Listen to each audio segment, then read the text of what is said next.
Good morning, everybody. You're very welcome to this joint webinar with our Departments of Geography and History. I'm delighted to have Dr. Stephen McCarron with us this morning, and we also have Professor Ian Speller. Just a quick word on the format of this webinar. We're going to have presentations from Stephen first, and then one from Ian, and then we will open it up for any questions that you have. Anybody joining us there will see the little chat box on the right-hand side of your screen, so please feel free to put your questions in there, and after the presentations we'll have plenty of time to go through them. So I'll hand over to Stephen, if that's okay. Go ahead there, Stephen. Thanks, Deirdre. So I'll just begin to share.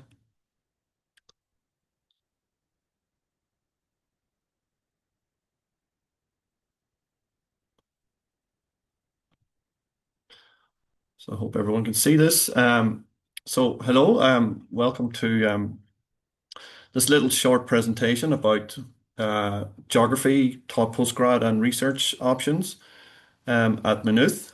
We are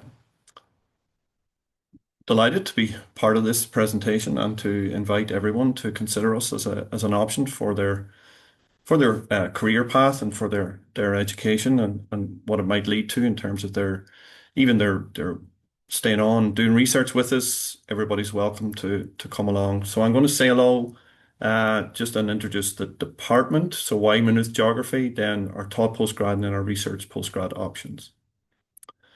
So why Maynooth for geography, for a taught postgrad program? Well, we are one of the leading centres of excellence in geography nationally and internationally for both our research and teaching.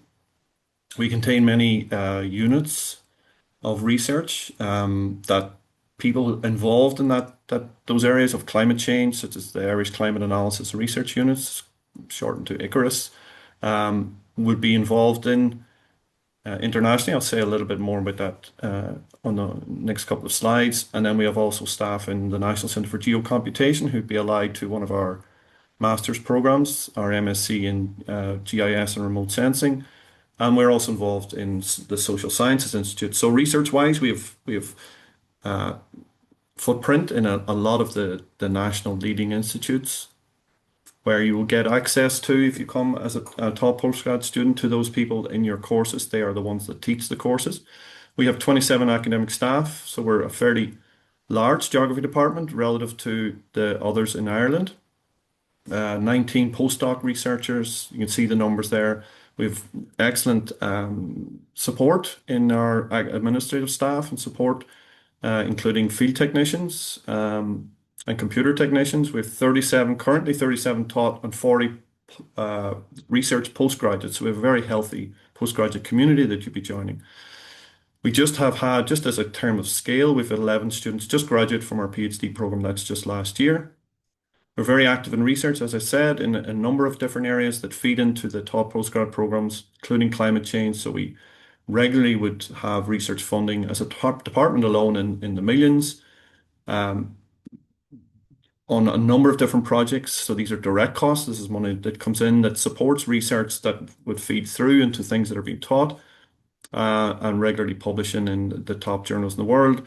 We also are very pastorally aware department. So we have a dedicated, for example, a dedicated postgraduate community development director. So somebody who will be overseeing the integration of everybody into a healthy community and an enjoyable experience for every student that comes through Maynooth.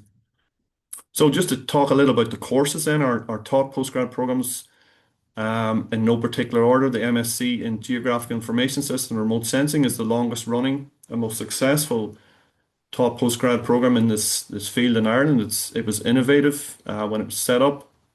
It continues to innovate, and we have a number of different people working on it. You can see in the next slide, there's the staff involved and the type of things that we cover. It's an accredited program, which is really important because it's evaluated and then by the Society of Royal Chartered Surveyors in Ireland and the UK's RICS, so the Royal Institute of Chartered Surveyors. So you have an accredited program qualification at the end. We do a lot of work now in aerial surveying and drone operations with Connor here in the department. Connor Cahalan, you'll see his name a couple of times there, and Kevin Credit. They're the anchors of this particular program. We have GIS in practice. And then a key part of this, which makes it such a successful program and so attractive to a lot of people, is a work placement. So we will assist you trying to get placements as part of the program. So it's part of your taught credits, but it's also a work experience of I think 6 weeks placed in an organization, so you can come away on your CV with an actual experience. So Conor Cahalan is the primary contact and course director, and his details are at the bottom of the screen. The next program to talk about is our MSc in climate change. And there's the application code for MU Apply there. That's what those numbers mean each time. It's actually Ireland's, again, it's its longest running climate change masters. There are a number of them, but this is the longest running and it's been the most successful. We have several people feeding into things like the IPCC reports, including Peter Thorne and Conor Murphy. It's a very topical, as you can imagine, program attracting students from all over the world and with various funding attached to that and the necessity for the training of people in climate change. So Irish Aid, for example, being one of them. We have graduates all over the place now in terms of institutes that handle climate change attribution and adaptation data, including McCarron here in Ireland, the Irish National Weather Forecasting Agency, the European Centre for Medium and Weather Forecasting there, and others, and also placement into people who are designing policy to do with climate change, so adaptation at local councils, local districts in Ireland and elsewhere. So there's now an alumni across the world really that have come through this program. You'll see some of the modules offered in it there. You apply climate science with Peter, impacts adaptation, paleoclimates, the ocean, and climate research with Ger McCarthy. And part of that program, you do a research thesis then during the summer. And Conor Murphy, who's there in the bottom right image with the person who set this up, John Sweeney, Professor John Sweeney, there in the centre on one of our national broadcast radio programs last year.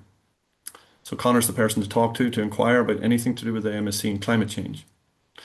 Finally, then, in terms of our taught postgrad programs, we have another two with an MA in geography and an MA in spatial justice. So these look at different aspects of the human geography side of geography. And Patrick Bresnahan is the course director of both of those. They're engaged in looking at themes to do with policy, migration, social justice, and environmental and concerns. So everything that's really policy facing in terms of geography and spatial planning would be part of these the aims and objectives of coming out with an MA in geography, where you look in more depth at as it says, are key geographical ideas and themes, such as justice and where deprivation may occur and why, and what are the underlying social forces leading to that. Finally, research degrees. We offer a PhDs program. We have a very long-running PhD program. Our first graduate was in 2000, so we've now 25 years. We're heading rapidly towards 100 PhDs, so there's a lot of experience in our department handling both MLit, Master in Literature, and PhD research. Our testimonials are many. I've just picked out one from Paul Alexander there, who graduated a few years ago. And he talks about the world-class expertise, as I've mentioned, in the department. We focus on transferable skills in a structured program right throughout your PhD journey. And we will always support everyone. And we have, as I said, that strong pastoral element where we engage with our students and we form a community, and that community supports them the whole way through. So you can see the course codes there for PhDs or the shorter Masters of Literature. Being research, you come with really an idea that's co-formed with someone who's already here that will supervise you. The MU Apply is our online system to handle that, and there will be certain things you'll need to do that, and one of them being already a contact and an idea that's formed that will be aligned to the research objectives of the university, of the faculty, and the staff member involved. We do have a local PhD scholarship scheme that staff can apply to set up projects that will then be co-formed with others. So this is active and running. It has been for a number of years now and will be active next year as well. Applications for this will open in December. We've just put in expressions of interest, but the actual project formulation will come later. And then the application deadline will be next year in April. So those are called the John and Pat Hume Doctoral Scholarships after John and Pat Hume and the work they did in social justice and politics. There are a number of other funding sources which could be applied to by staff that might fund a research project that you're both interested in. For example, the Government of Ireland Postgrad Scholarship Scheme run by the Irish Research Council. A number of these have undergo changes over time and iterations. And finally, there's many others like the Chagas Walsh scholarships, and those will be listed on our international office on our research office website. And other than that, I'm out of time, so I'm going to try and stick to time and say thank you for your attention, and I'll remain on after Ian's talk, and we can answer any questions that you might have. Thank you very much. That was great, Stephen. Thank you so much. You covered so much there. I know our students and agents are always interested in the placements, as I said, so that 6-week placement on some of the programs there is really good to hear. And the funding options too, always a very hot topic with our students, or where they can get funding from in the research projects. We don't have any questions as yet, but that's fine, that they'll follow through. Sure. So Ian, if you're ready to go, please go ahead there. Thank you. Okay, so it's my turn to talk about the Department of History and all the things that we do. And I guess the first question is why study history in Maynooth? And I'm head of department of what I think is the best history department in the country. We have an exceptionally strong record of success in terms of postgraduate research, both at the taught and in the research the PhDs and the research MLit category. And of course, if you're going to study history in Ireland, why not do it in the most beautiful campus in the country, the most historic campus in the country? There is nothing here that even comes close to comparison. The history department itself is in a 200-year-old building, which I think adds a certain something. We've got a 13th century castle literally at the front gate. At the end of the High Street in Maynooth, we have the 18th century country house formerly belonging to the Duke of Leinster. We have about 10 miles away another large country house, Castletown House. We have connections with both of these in terms of our own research programs. A couple of miles outside Maynooth, there's Barberstown Castle. I could go on. My 20-mile drive to work, I drive past 3 ruined castles.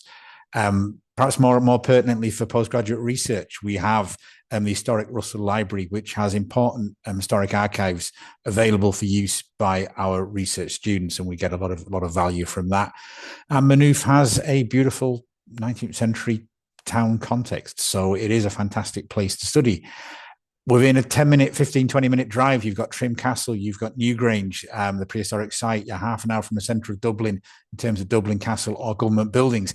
This is a fantastic place to be based if you're interested in Irish history, or if you're interested in any form of history. We have exceptional world-class learning facilities.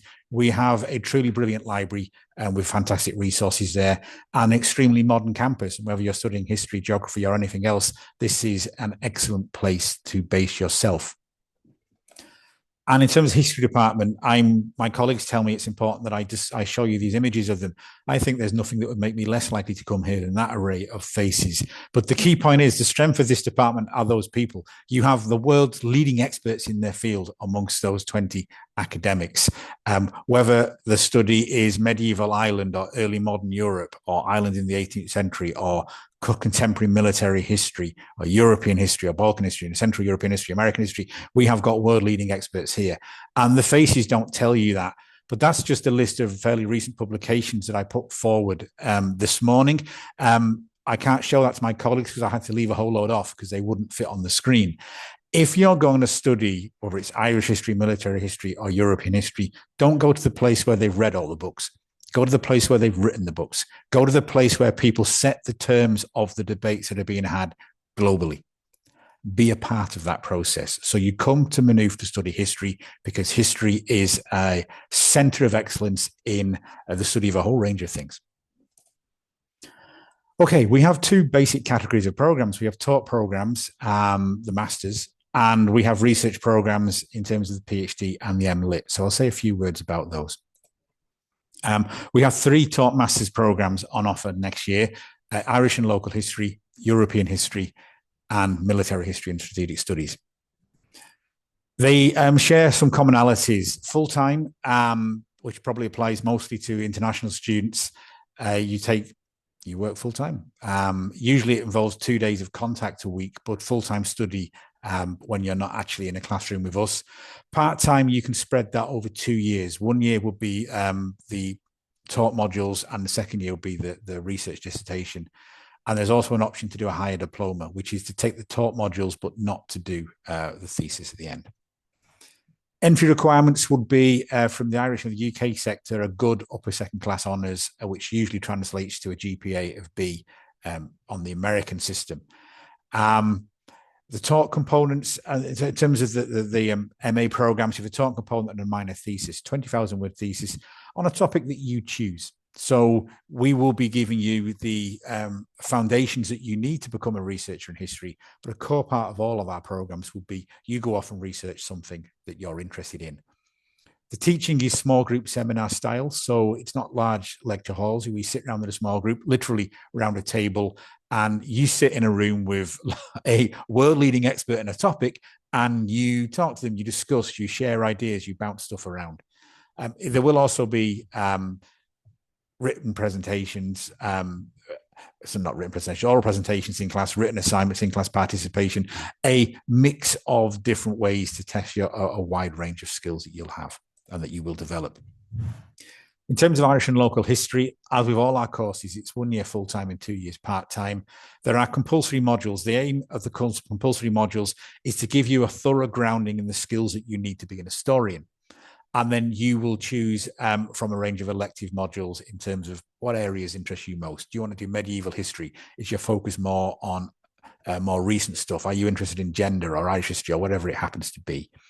And as I've said, the key bit really on top of all of those is the thesis. What thing do you want to study in more detail? And we have exceptional expertise in terms of guiding students through that thesis process. You would be given a dedicated supervisor. The supervisor will be an expert in the field.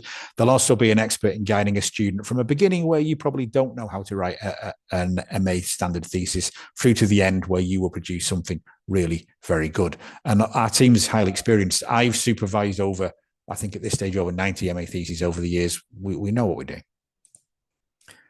The MA in European history follows the same foundations. You've got compulsory modules that give you those skills and foundations that you need, and then a range of electives that allow you to direct your MA in a particular direction, just depending on what you're particularly interested in.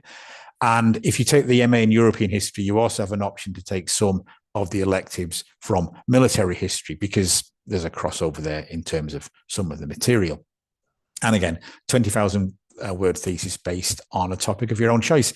And some of our students will end up doing a thesis on early modern history in Central Europe. Some of our students will end up doing a thesis on post-Soviet Eastern Europe. So we cover a huge wide range of topics with expertise really in many different areas. So you have a great opportunity to just choose the thing you want to do and then dig deeply.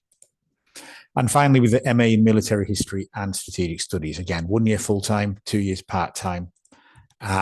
We're rebranding that at the moment. So we're changing the title to be Leadership Strategy and Military History, really just because that better reflects what we actually do, which is we discuss leadership ideas, we discuss ideas about strategy, and then, of course, we dig deep into military history with a particular focus on the period from the French Revolution through to the present. Air, land, sea warfare, the impact of technology, the changing character of war, the impact of war on society. And our focus includes some very contemporary topics. So our students would be discussing the current war in Ukraine. They will be looking at the war in Gaza and talking about current global, European, Irish security matters. It's worth pointing out that the history department has a close relationship with the Irish Defence Forces, and we spend quite a lot of time and effort working with them at the military college. So there's a feed across between the academic studies that we do here and also the work that we do with the Defence Forces, and that gives us access in a way that other institutions wouldn't have. Further points to note, as with all the others, you've got the taught elements and a thesis. The thesis is really for you to decide. We've had people studying medieval fortifications, people studying early modern forms of warfare, right through to examinations of drone warfare in the 21st century. So there's a huge range of things that you can do. And if you want an idea of the kind of things that are done by our thesis students, you can look at our own in-house journal, the Journal of Military History and Defence Studies, where we publish a number of the very best of our MA theses each year. So if you want to have a look at what a really good MA thesis looks like and also get an idea of the kind of things that you might want to study, why not go and have a look at the journal? And if you come to us, maybe in a year or two's time, you'll be seeing your own work published in that body.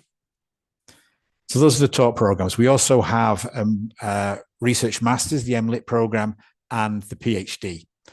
And the MLit is a research program where you produce 40,000 word thesis doc, about twice the length of an MA thesis, more depth, more detail, also supported by taught modules that teach you how to be a researcher.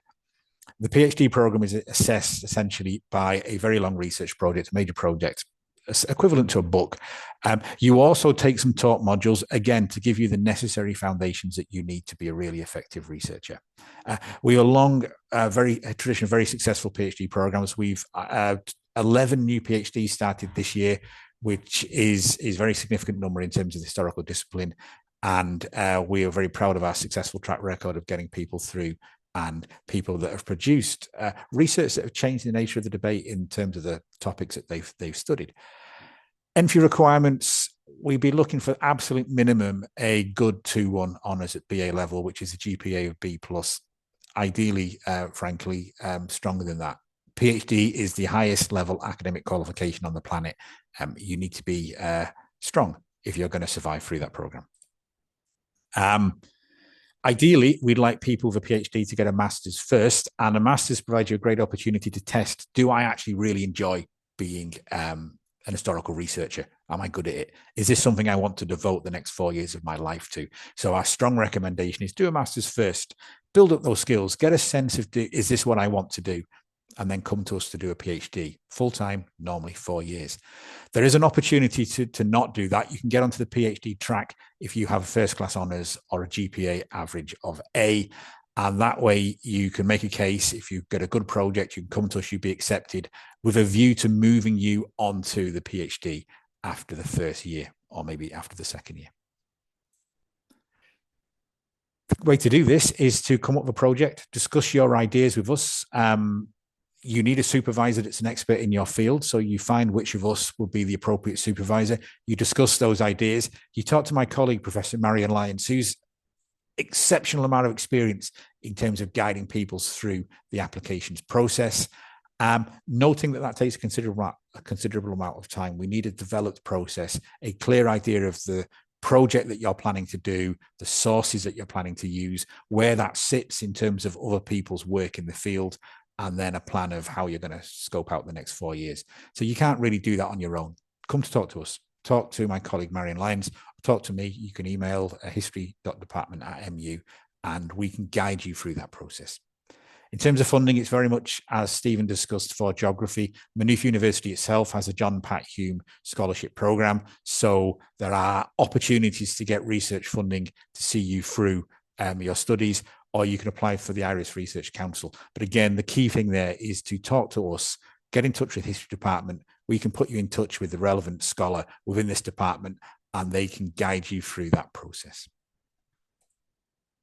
And further details are available on the website. So if you want any additional details, please do go to that website or get in touch with me, Professor Ian Speller, at the History Department, ian.speller@mu.ie, and I'd be very happy to try and answer any questions that you have. Thank you. That was great, Ian. Thank you so much for going into all that detail there. Again, similar to our Geography department, a vast range of programs on offer there, and also the research, the PhD opportunities are really great for students as well. It's clear from listening to both of you that both of the departments not only, give a fantastic academic qualification to your students, you actually look after them more in a pastoral care too. Like it's the entirety of their experience at Maynooth, that's important to you. That's also how we kind of operate here in the International Office. We want students to enjoy Maynooth to the fullest extent, not just get the excellent qualification. We want them to be ready for their next step, be that maybe another research role or whatever, or entering into the workplace here. I'm sure those of you on the call, in particular our agents, are aware that Ireland has a 2-year stayback visa, the 1G visa it's called, and graduates, once they get their qualifications ratified by the university, they can then just apply for that 1G visa. It's just a simple change of registration with the immigration services. We just give them a letter confirming they've successfully graduated, and then they can move on. While the students are with us, they can work part-time. There's no need for an extra or a separate work permit. They can work for up to 20 hours a week. Obviously, it goes without saying, your studies should be your first concern, but you do have the opportunity to work as well. Particularly, I can't remember which one, forgive me, one of the history ones, I think it was it history, one of them, sorry, it was 2 days a week. Intensive kind of classes, so that gives the students a chance to work part-time. Typically here in Ireland, students will work in restaurants, bars, retail, something like that. And Maynooth, we're very lucky in Maynooth, the location of Maynooth. The university is in the heart of everything, and as Ian showed there, it's been around for a long time, and Maynooth has kind of grown with the university at the heart of it. And as a result, our students will find the employment in Maynooth itself, around the university, not so much on campus like you might expect in other countries. But the minute you walk out the gates here, you're straight into Maynooth, and that's where students can be found working. We are about 25 kilometres west out from Dublin city centre, but we have very quick, straight, direct links in by bus and by rail. We recently, I think, just tipped over 18,000 students here, so we're not a particularly big university. We've retained that small town university feel, as I say, on the edge of Dublin city centre, but within easy reach. So you have this small, independent university community, but on the edge of a really vibrant, active European capital city. And of course, our location too, we're only a short hop away from all the major European capitals and other cities. So while you're here studying with us, you'll have the chance to explore Europe and have, nice weekend breaks and that. We have on campus accommodation. Some of our student departments are right in the campus itself, and then just last September we opened our new Buckley House, which is just 2 minutes walk outside the gates of the university. This year was reserved for international postgrad students, and we have almost 120 students in there.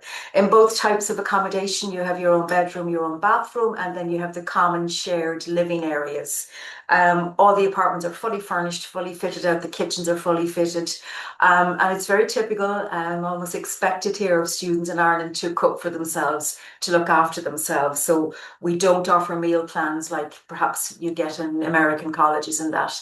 So if you can't cook, you have a few months yet to learn how to do a few dishes so you won't starve while you're here with us. If you don't want to go for the on-campus accommodation, or you're unsuccessful in getting it, we have a team, Student Pad, who will help you with your off-campus searching. Generally, the whole process of securing your accommodation begins in mid to late spring, and we'll tell you when it's time to do something. We'll work on your behalf with the residence office and help you along the way. So there's no need to worry just yet, or to start thinking just yet about your accommodation. We are open for applications. We have been for the past few weeks. They're taken in, and the admission decisions are made on a rolling basis. This year, we're hoping once an application is released to the departments, once all the documents have been checked and we have everything there, it's then sent to over to the departments. And we hope that we would get a response, an admissions decision within 14 to 21 days. So you shouldn't be waiting too long to hear back from the department. And if they need anything else, they'll email you and ask you for additional documents or information on that. As both Ian and Stephen said, they're always happy to take your queries, take your questions. I think I saw their emails or the emails of other academics in the slides. This has been recorded, obviously, and we will share the slides with you afterwards as well. So I'm just waiting there just to see if any questions come in there, but I think both of you really covered everything in great depth. So possibly we mightn't get any questions in this particular session. Um, our office too, the international office, is always available for any questions. We will be offering more of these webinars in the new year after the Christmas and New Year break. We recently recruited our international student ambassadors. We have a team of about 30 working with us from all across around the globe. And they also will be available in the new year to help with any questions or queries that you might have. And if you're looking to talk to an ambassador in a particular program or a particular area of study, just let us know and we'll be able to put you in contact with them. So it is a little bit quiet on the questions there. I'll just give it a moment or two just to see if any pop in there. But as I say, I think we have covered everything in great depth, so it might be a little bit quiet there. Ian or Stephen, if there's anything that you forgot maybe to mention or you just want to re-emphasize, you can jump in there for a moment or two if you like. Maybe just to emphasize that we've had numerous international students on our MA programs in the past. I think they add a huge amount to our program in terms of the diversity of their experience and opinion.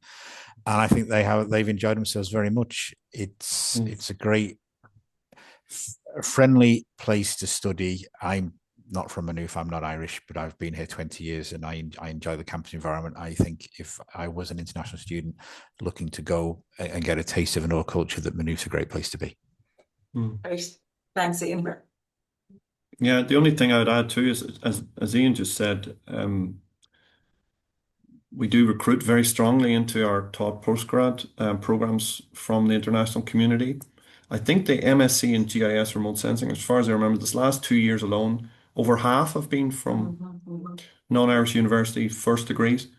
So it's a common part of our cohort to have a very strong